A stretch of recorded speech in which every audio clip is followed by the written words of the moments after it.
वैशाख माह के शुक्ल पक्ष की मोहिनी एकादशी का महात्म्य। धर्मराज युधिष्ठिर बोले कि हे कृष्ण, वैशाख माह के शुक्ल पक्ष की एकादशी का क्या नाम है तथा इसकी कथा किस प्रकार है, सो सब विस्तार पूर्वक मुझसे कहिए।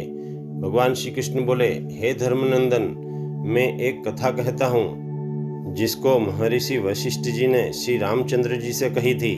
महर्षि वशिष्ठ जी बोले, हे राम, आपके नाम के स्मरण मात्र से ही मनुष्य पवित्र हो जाता है, इसलिए आपका यह प्रश्न लोकहित में अवश्य आएगा। वैशाख माह के शुक्ल पक्ष में जो एकादशी होती है उसका नाम मोहिनी एकादशी है।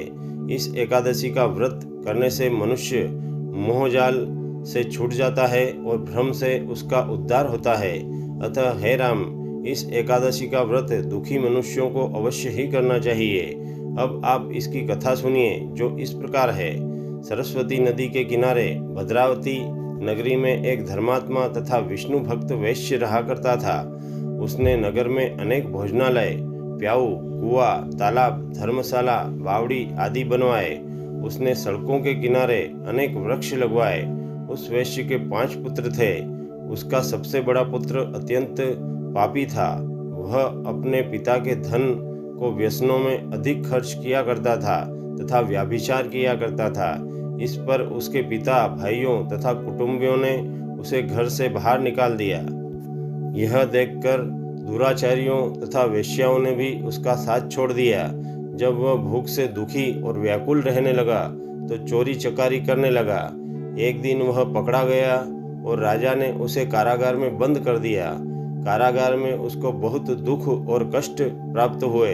अंत में दुखी होकर वह नगर को छोड़कर जंगल में रहने लगा। वह बहेलिया बन गया और धनुष बाण से पशु पक्षियों को मारकर खाने लगा। एक दिन वह महापापी भूख और प्यास से व्याकुल भोजन की तलाश में निकल पड़ा और कौटिन्य ऋषि के आश्रम पर पहुंचा। इस समय वैशाख का महीना था।